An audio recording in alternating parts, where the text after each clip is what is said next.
بسم الله الرحمن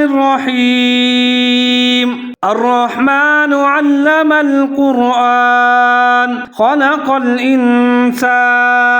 علمه البيان الشمس والقمر بحسبان والنجم والشجر يسجدان والسماء رفعها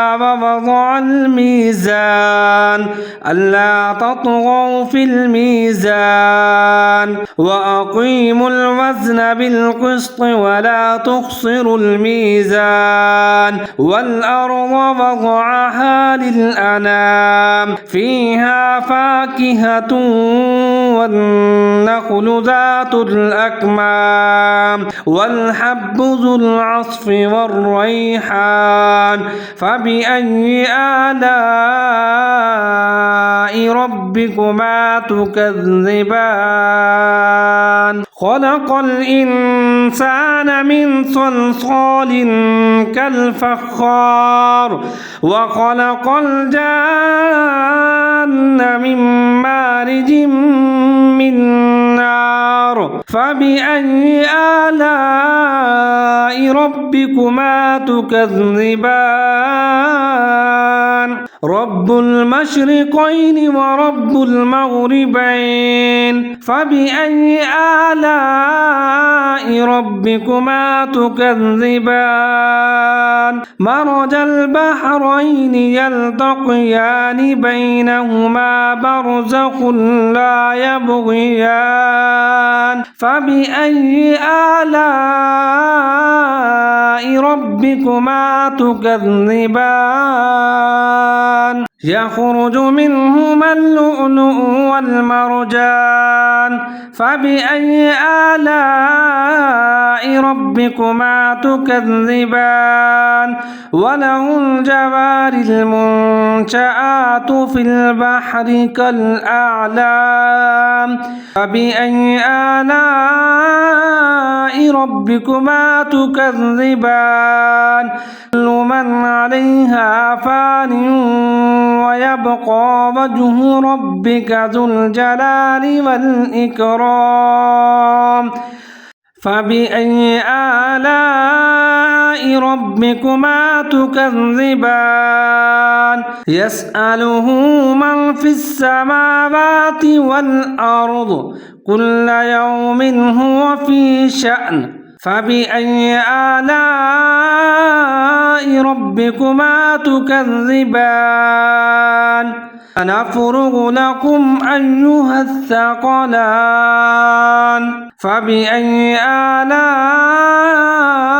ربكما تكذبان يا معشر الجن والإنس إن استطعتم أن تنفذوا من أقطار السماوات والأرض فانفذوا لا تنفذون إلا بسلطان فبأي آلاء ربكما تكذبان يرسل عليكما شواظ من نار ونحاس فلا تنتصران فبأي آلاء ربكما تكذبان فإذا انشقت السماء فكانت بردة كالدهان فبأي آلاء ربكما تكذبان فيومئذ لا يسأل عن ذنبه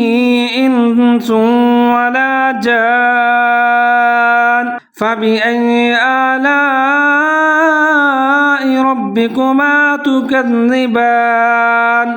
يعرف المجرمون بسيماهم فيؤخذ بالنواصي والأقدام فبأي آلاء ربكما تكذبان هذه جهنم التي يكذب بها المجرمون يطوفون بينها وبين حميم آن فبأي آلاء ربكما تكذبان ولمن خاف مقام ربه جنتان فبأي آلاء ربكما تكذبان ذواتا أفنان